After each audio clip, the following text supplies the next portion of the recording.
3,000 contract workers in Greece who were hired during the COVID pandemic are to lose their jobs. Athens says they're no longer needed to run COVID testing centres, check vaccination passes, or to sanitize public spaces.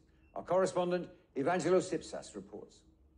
Vid is looking for a new job. After almost 2 years working for the city of Piraeus as a street cleaner, he will now need another source of income. But he's not ready to go without a fight. I'll definitely take legal action. I have a second job, but I'm already looking to replace the one I'll lose. Because with one job, it's not possible to feed a family. Life has become expensive, especially now. My future is uncertain because we don't know if there'll be any extension. From COVID testing centers and checking QR codes to street cleaners, some 3,000 contract workers in municipalities and regions across the country will be laid off at the end of May after 2 years of working on the front line of the pandemic. The request by workers hired during the pandemic to convert the fixed contracts to permanent was denied by the Ministry of Interior, forcing the thousands of contractors to take legal actions and to protest on the streets. The workers stress that they do not cover only temporary needs, but permanent issues as well. And they claim the right to work with full employment rights and without the stress of being laid off. Although David understands he was hired because of the pandemic, what he doesn't understand is why he'll be let go when he's meeting permanent needs at the place of his work.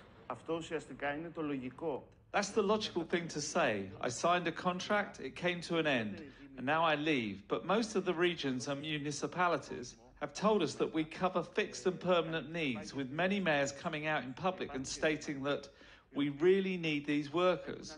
So I don't understand why lay us off and hire others that you'll need to train when we already know the job. Even as COVID measures in Greece are loosened, the pandemic is not over, with the country recording more than 3,000 new daily cases. That could be seen as making the workers' argument even stronger. But as experts explain, it's not fair nor legal, turning temporary contracts to permanent ones, and there is no easy solution. We really need to look where we need permanent workers, find the right people with the right skills, and then hire them. We also need to understand that we can't hire temporary workers for full-time positions just like that. There are programs in place and laws. It takes time to apply, to go through the process and find the right people. It's not fair for those who have been waiting for some time. The problem with Greece is that once people get a temporary government job, they don't want to let go. After the decade-long debt crisis, the pandemic, and inflation, unemployment rates went through the roof in Greece, so these temporary contracts for workers on the front line gave people a financial breather. But the announcement that COVID contracts will not be renewed leaves David worrying if he will be able to stay afloat. Evangelos Ipsas for CGTN, Athens.